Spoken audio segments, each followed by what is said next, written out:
اچھا، جو دعویٰ ہے اس منشور کے اندر، میں اور ڈیٹیلز دیکھ رہی تھی، اس میں یہ کہ بجلی کے بلوں میں کمی ہوگی، گردشی قرضہ ختم ہوگا، کسانوں کو سستا قرضہ دیں گے. یہ اس کے لیے کیا گنجائش ہے کہ ہمارے پاس فسکل اسپیس ہے یہ اس طرح کی اسکیموں کے لیے؟ خاص طور پہ بجلی کے بارے میں آئی ایم ایف تو بڑا اسپیسیفک ہے، right down to the cost of every single unit وہ آپ کو بتاتے ہیں. اس کے علاوہ جب آپ نے گردشی قرضہ ختم کرنا ہے، یہ سارے پیسے کہاں سے لائیں گے؟ یہ ایمبیشس ہے یا یہ اس کی جگہ بن جائے گی کہیں نہ کہیں؟ یہ دیکھیے، اس وقت مجھے افسوس سے کہنا پڑتا ہے کہ جو سرکولر ڈیٹ جو ہے پاکستان کے گیس اور بجلی کے سیکٹر جو ہیں دونوں ملا لیں تو 5,700 ارب کے لگ بھگ پہنچ چکا ہے. یہ تاریخ کا سب سے بلند لیول ہے، اور حیرت اس بات کی ہے کہ یہ ابھی بھی اتنا زیادہ ہے جبکہ ہم نے گیس کی نرخوں میں تقریباً 500% بڑھایا، اور عنقریب ہم بجلی کی نرخوں میں بھی بہت تیزی سے اضافہ کرنے والے ہیں.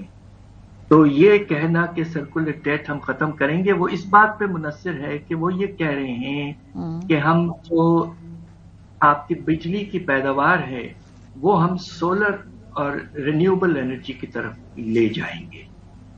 تو اگر یہ انویسٹمنٹ میں کامیاب ہو گئے تو یقیناً کاسٹ کم ہوگا.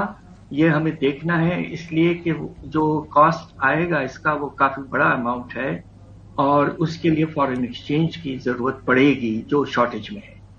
البتہ یہ بہت مناسب اسٹریٹجی ہے کہ آپ اب سولر اور رینیوبل انرجی کی طرف اپنی پرائرٹی کو لے جائیں. البتہ یہ بہت ٹارگٹ ایمبیشس ہے. اس منشور کے اندر آپ کو لگ رہا ہے کہ کوئی ترجیحات ہیں ان کی پرائیویٹائزیشن کے حوالے سے؟ جی بالکل ہے.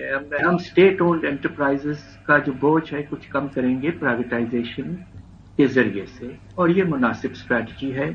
اور آپ کو یاد ہوگا کہ سب سے بڑا پرائیویٹائزیشن پروگرام ارلی 90s میں نواز شریف صاحب کی پہلی حکومت نے کیا تھا. ان کا کمٹمنٹ ہے پرائیویٹائزیشن کی طرف، اور جو مناسب پرائیویٹائزیشن پالیسی ہوگی اس کو وہ ڈیولپ کریں اور جلد سے جلد اسے امپلیمنٹ کرنے کی کوشش کریں. اس لیے کہ آپ کو تو حیرت ہوگی کہ اس وقت ہمارے جو اسٹیٹ اونڈ انٹرپرائزز ہیں وہ ہمارے بجٹ پر 1,500 ارب سے زیادہ بوجھ ڈال رہے ہیں.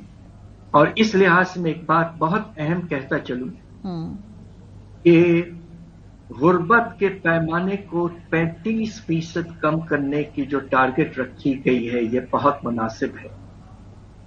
ہمارا اندازہ یہ ہے کہ پاکستان میں اس وقت غربت جو ہے وہ تقریباً 45% ہمارے جو پاپولیشن ہے وہ غربت کے لکیر کے نیچے جا چکی ہے. 11 کروڑ لوگ، مجھے بے پناہ افسوس ہے، غریب ہو گئے ہیں شاید. اب اس کو کم کرنا ہے، کافی تیزی سے کم کرنا ہے. تو اس کے لیے جو پروویژن واضح طور پر رکھی نہیں گئی ہے مینیفیسٹو میں کہ آپ کو جو سوشل پروگرام ہیں غریبوں کے لیے، بے نظیر انکم سپورٹ پروگرام، مختلف کھانے پینے کے اشیاء کی سبسڈی وغیرہ، اس ٹارگٹ کو حاصل کرنے کے لیے، پاورٹی کی ٹارگٹ کو 40 سے 25% لانے کے لیے 5 سال میں یہ اماؤنٹ جو ہے جو اس وقت تقریباً 600 ارب ہے اس کو 2.5 گنا بڑھانا پڑے گا. کم از کم 1,500 سے 1,800 ارب تک لے جانا پڑے گا. اور یہ نہیں کہا گیا ہے، یہ بہت ضروری ہے. پاشا صاحب ذرا تھوڑا سا ریکارڈ کی درستگی کر دیجئے، کیونکہ زبیر صاحب کے ایک انٹرویو دیا، محمد زبیر صاحب، انہوں نے کہا کہ جو پرائیویٹائزیشن کا سارا معاملہ تھا سب کچھ ڈیٹیلز تیار ہو چکی تھی، اور پھر اس کے بعد ڈار صاحب کی اور اپوزیشن میں اس دن خورشید شاہ صاحب ہوا کرتے تھے، پیپلز پارٹی پی ایم ایل این نے انڈرسٹینڈنگ سے وہ جو پرائیویٹائزیشن پروسیس ہے اس کو ہالٹ کر دیا تھا. تو اگر یہ اس وقت جب یہ معاملات ہونے والے تھے طے، اس وقت یہ نہیں ہوا تو اب کیا ایسا بدلے گا؟ کیونکہ اب بھی کولیشن گورنمنٹ ہے، پیپلز پارٹی بھی ہوگی، باقی باتیں بھی ہوں گی، تو یہ کیسے کریں گے؟